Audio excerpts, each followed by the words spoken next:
সরস্বতী পুজোর আগের দিনকে রাতেরবেলা খাওয়া দাওয়া কমপ্লিট করে একটুখানি ভাবলাম যে প্যান্ডেলের দিকে যাই। গিয়ে দেখি যে ওরা প্যান্ডেল করছে, কলা পাতার প্যান্ডেল করছে, আর পাড়ার সব ছেলেপেলে প্যান্ডেলের সহযোগিতা করছে। আর এদিকে আমিও গেছিলাম। আমি ব্রাশ ট্রাশ করে কমপ্লিট করে আমি ভাবলাম যে একটুখানি ঘুরে আসি ওদের সাথে, সময় কাটাই।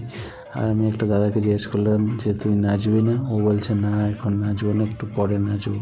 গুড মর্নিং সবাইকে। তো আশা করি সবাই ভালো আছো, সুস্থ আছো। অনেক দিন পরে ব্লগে আসা, কারণ একটাই কারণ ব্লগে আসতে পারিনি, কারণ এতদিন প্রচুর কাজের প্রেশার ছিল, সেইভাবে মেনটেন্যান্স রাখতে পারছিলাম না, ভিডিও বানানো হচ্ছিল না। তো আজকে সময় পেয়েছি, আজকের যেহেতু সরস্বতী পুজো, এখন আমি যাব একটু পরে অঞ্জলি দিতে। তো ভাবলাম যে একটুখানি চুলটা কেটে আসি, একটু সেভ করে আসি, কারণ সময় সেরকমভাবে পাচ্ছিলাম না। তো এসে ফ্রেশ হয়ে স্নান টান করে তারপরে যাব অঞ্জলি দিতে। চলো ওখানে গিয়ে তারপরে কথা হবে। চলো টাটা। তো যাই হোক, ফাইনালি রেডি হলাম। গেছিলাম সেলুনে, কিন্তু সেলুনে গিয়ে দেখলাম যে প্রচণ্ড লেভেলের ভিড়। এতটা ভিড়, বেকার বসে থাকলে সময় ওয়েস্ট হবে। আর ওইদিকে ঠাকুরমশাই এসে গেছে।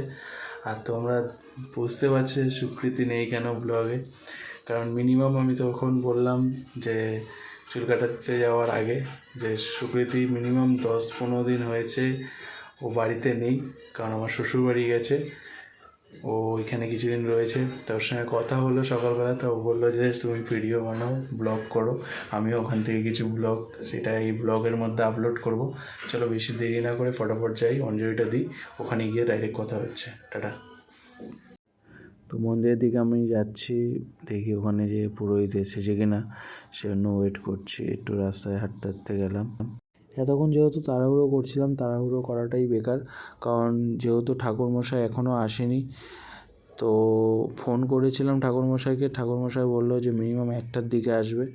তো আমরা রেডি হয়ে দাঁড়িয়ে রয়েছি, কারণ না খেয়েও রয়েছে। আর এই কাকিমাটা রেডি করছিল ফল প্রসাদগুলো। ঠাকুরের মূর্তিটা খুব সুন্দর লাগছে।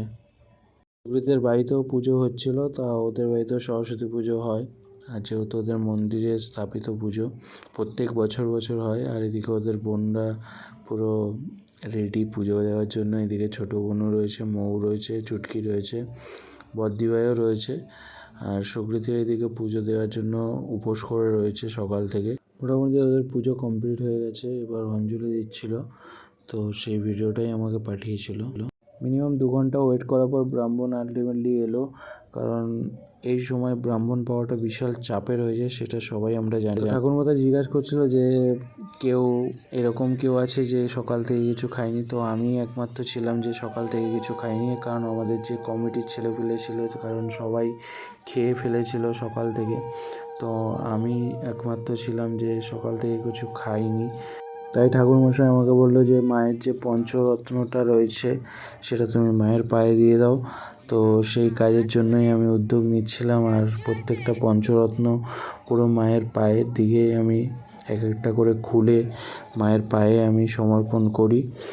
আর অনেকটাই সময় লাগছিল, কারণ যেহেতু পঞ্চরত্নটা অনেকটাই ওই জায়গাটায় ভিড়ভাট্টা ছিল, কারণ মিষ্টি বৃষ্টি ছিল, সেই দিকে ওয়েট করছিলাম। তো এদিকে আমাদের পুজো কমপ্লিট হয়ে গেছে, মোটামুটি অঞ্জলি দেওয়া কমপ্লিট। তো ঠাকুরমশাই চন্দ্রমিত্র রেডি হয়ে গেছে, কারণ চন্দ্রমিত্র না খেলে আমরা উপোসটা যেটা করেছি সেটা ভাঙতে পারবো না। তো যেহেতু পুজো কমপ্লিট, আমি এখন বাড়ি যাব, কারণ আমার খুব খিদেও পেয়েছে, সকাল থেকে না খেয়েও কিছু খাইনি। এতক্ষণ পরে পুজো শেষ হলো, কারণ ব্রাহ্মণ আসছিল না। এবার আমাদের বন্ধুরা বললো যে ব্রাহ্মণ এসে গেছে। সেই কনস্ট্যান্ট 11টা থেকে 1টার সময় ব্রাহ্মণ হলো। এই অঞ্জলি টঞ্জলি দিয়ে এখন বাড়ি যাচ্ছি। প্রচুর খিদে পেয়েছে, ব্রাহ্মণকে আমি ছাড়তেও গেছিলাম, বহুত খিদে পেয়েছে। চলো খাওয়া দাওয়া করে নিই, টাটা। তো খাওয়া দাওয়া কমপ্লিট করে আমরা একটু ঘুড়ি ওড়ানোর জন্য বেরিয়েছি সবাই মিলে। মিনিমাম 5-6 বছর হবে যে আমি ঘুড়ি নিয়ে বেরিয়েছি, কারণ আমি অনেক দিন হয়ে গেছে ঘুড়ি ওড়ানো ছেড়ে দিয়েছিলাম। তো আজকের কি মনে হলো যে ঘুড়ি ওড়াই, কারণ আগে যেমন ছোটোবেলায় ছিল যে ঘুড়ি নিয়ে লাঠি নিয়ে মাঞ্জা দিতাম সকালবেলায় উঠে, তো সেই রকম তো আর এখন নেই। কারণ এখন কি যে ঘুড়ি ওড়ানো মানে যে রেডিমেড সব কিছু পাওয়া। তো ফাইনালি যেহেতু আমরা বেরিয়েছি, চলো। তো যেহেতু আমরা ঘুড়ি ওড়াতে এসে গেছি, আর ঘুড়ি কী করে ওড়াবো, কারণ সত্যি কথা বলতে ঘুড়ি ওড়াবো যে তার জন্য হাওয়া লাগে, আর সত্যি কথা বলতে একদম কোনো লেভেলের হাওয়া নেই, কারণ আমরা যে টাকা খরচা করেছি ঘুড়ি ল্যাটারির জন্য কোনোভাবেই হাওয়া নেই। আর এইদিকে একটা ভাইকে বললাম চড়াই দেওয়ার জন্য, ও চড়াই দিতে গেছে। আমি এইদিকে ঘুড়ি ওড়ার জন্য ট্রাই করছি, আর সত্যি কথা বলতে হাওয়া যেই না থাকে কীভাবে ঘুড়ি ওড়াবো, কারণ এটা শুধু আমার সাথে হয় না, সবার সাথেই হয়। কারণ সরস্বতী পুজোর 1 মাস 2 মাস আগে থেকে হাওয়া প্রচুর লেভেলের থাকে, কিন্তু সরস্বতী পুজোর দিনে এলেই হাওয়া কোথায় গায়েব হয়ে যায়।